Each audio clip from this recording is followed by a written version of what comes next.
21 ভাষার মাস। বাংলাদেশ শাহবাগ চত্বরে যখন মানবতা বিরোধীর 21 ভাষার মাস।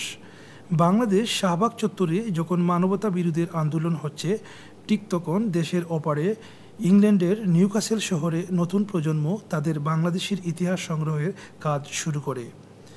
বাংলাদেশ ইউথ অর্গানাইজেশন নিউক্যাসল শহরের প্রাচীনদেরকে নিয়ে একটি তথ্যচিত্র ডিসকভারি মিউজিয়ামে সংগ্রহের জন্য কাজ শুরু করে, যা এবার শেষ পর্যায়ে। প্রজেক্টটি আর্থিকভাবে সহযোগিতা করেন হেরিটেজ লটারি ফান্ড। বাংলা ভাষাভাষী মানুষের কাছে তথ্য সংগ্রহটি প্রচারের জন্য কাজ করে যাচ্ছেন চ্যানেল আই ইউকে এবং লন্ডন এই দেশ.com।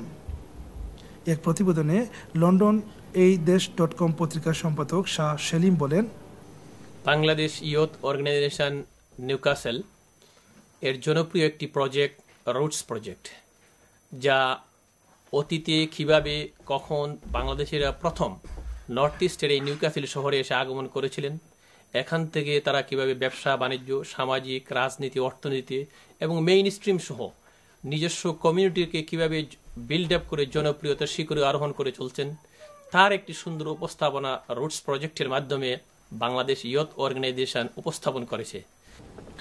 ডিসকভারি মিউজিয়ামের পিটার হাপুল হোয়াইট আর্কাইভ থেকে শহরের বাংলাদেশিদেরকে স্বাগতম জানান। We're hoping to organise a group visit from the younger and older members of the Bangladeshi community from the West End of Newcastle to come to the archives to find out about the vast wealth of material we have for researching the area that they now live in.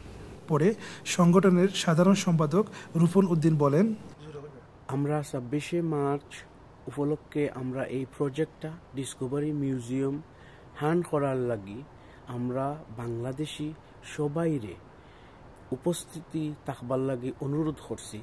Mohammad Alamgir, channel I, Newcastle.